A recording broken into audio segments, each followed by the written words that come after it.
তো বন্ধুরা, তোমরা সকলেই কেমন রয়েছো? আশা করছি তোমরা সকলেই খুব খুব ভালো রয়েছো। তো আজকে আমার এই ভিডিওতে তোমাদের সকলকে জানাই স্বাগত। আজ আমরা যাব কলকাতার এক ঐতিহাসিক স্থান লালদিঘিতে।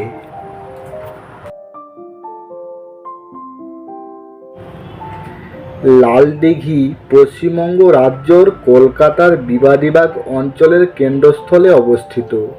এটি বৃহৎ আকারের ঐতিহাসিক এক জলাশয়।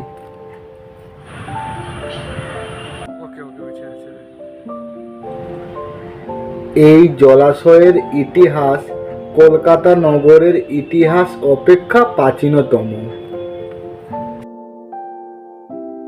হোলি উদযাপনের কারণে এই দিঘিটি লাল বর্ণে পরিণত হতো। তো এই কারণেই এই দিঘিটির নাম লাল দিঘি। তাছাড়া লাল রঙের পুরনো দুর্গের প্রতিফলনের কারণে দিঘিটি লাল দেখায়। বেশিরভাগই চারি সাইডে গাড়ি ঘোড়া, আওয়াজ, লোকজন, ভিড়ভাট্টা। এই দিকটা দেখো পুরোটাই ফাঁকা, একদম একা কাটানোর মতন সময়। যার মন মেজাজ ভালো নেই সে এসে এখানে বেশি না 10 মিনিট বসে থাকুক। লাল দিঘি ব্রিটিশ আমলের আগে নির্মিত হয়েছিল। সেই যুগে এই জলাশয়টি ছিল শহরের মিষ্টি জলের উৎস।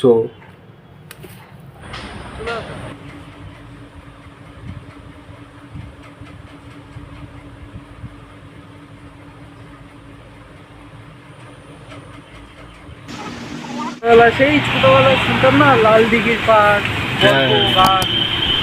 সেই লাল দিঘির পার, সেই লাল দিঘির পাড় এসে দেখো গানে যেরকম বলতো বাস্তবেও সেরকমটা আজও আছে। মানে এত যানজট, গাড়ি ঘোড়া, সেই ছোটবেলায় যখন শুনতাম লাল আর তার মাঝে একটু শান্তি, তাই না? যে গানগুলো ছিল, আর আজ 2024 সালে এসে দাঁড়িয়েও এই শহরের বুকে, কলকাতা শহরের বুকে সেই লাল দিঘির পাড় আগে যেরকম ছিল এখনও সেরকমই আছে। শান্তির জায়গা। ঠিক ঠিক ঠিক। এসে মন প্রাণ সব শান্ত। আর কত সুন্দর হাওয়া দিচ্ছে বল। একদম একদম। আর এরিয়াটা অনেকটা বড়। সামনে লালবাজার আছে। মনে করা হয় কলকাতার আদি বাসিন্দার মুকুন্দরাম শেঠের বংশধর লালমোহন শেঠ এই দিঘিটি খনন করেছিলেন। সেই সময় অনেক পর্যটক আসতেন কলকাতার এই লাল দিঘিতে। আর গাছটা দেখ, এখানে গুড়িগুলো দেখতে পেয়েছিস, কত সুন্দর সুন্দর গুড়ি। আরে এই গাছগুলোর জন্যই তো আমরা আজকে খোলা জায়গায় নিঃশ্বাস নিতে পারছি। ওদিকে দেখ, গাছগুলোকেও আমাদের যত্ন নেওয়া উচিত। তো এই জায়গাটা সেই লাল দিঘির পাড়। এই একটা ঘুরতে চলে এসেছে। এই বাবা যা, ওই কুটাটা কেউ মেরেছে, ঘোরাচ্ছে দেখতে পেয়েছিস? এই জিনিসটাই তো খুব খারাপ না? এই একটা এসছে দেখ। ওরা আর কোথায় যাবে? ও ট্যাচু হয়ে গেল কেন? ফরাসি পর্যটক M.F. কাফির 1789 খ্রিস্টাব্দে কলকাতা ভ্রমণে এসেছিলেন। তিনি তার ভ্রমণ কাহিনীতে লিখেছিলেন যে চিংপুরের ঘটনা দেখে তিনি যেমন মর্মাহত হয়েছিলেন, সেরকমই লাল দিঘির সৌন্দর্য দেখে মুগ্ধ হন। তার লেখা থেকে জানা যায় যে লাল দিঘির চারিদিকে সে সময় ছিল ঘাসের সমারোহ, নানান ধরনের গাছগাছালিতে পরিপূর্ণ। তোমরা যদি এই লাল দিঘিতে আসতে চাও তো কিভাবে আসবে?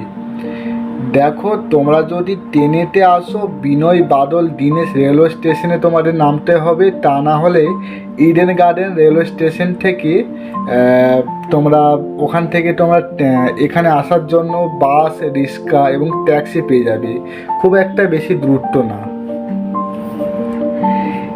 এই লাল দিঘি কলকাতার জেনারেল পোস্ট অফিস, ভারতীয় রিজার্ভ ব্যাঙ্ক বিল্ডিং এবং আইকনিক রাইটার্স বিল্ডিংয়ের কাছেই অবস্থিত। তাছাড়া লাল দিঘি বিবিডি বাগের কেন্দ্রস্থলেই অবস্থিত।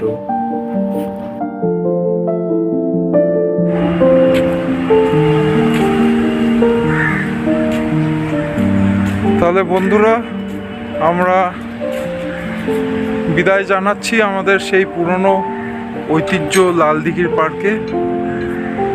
চলো যাওয়া যাক সামনের দিকে।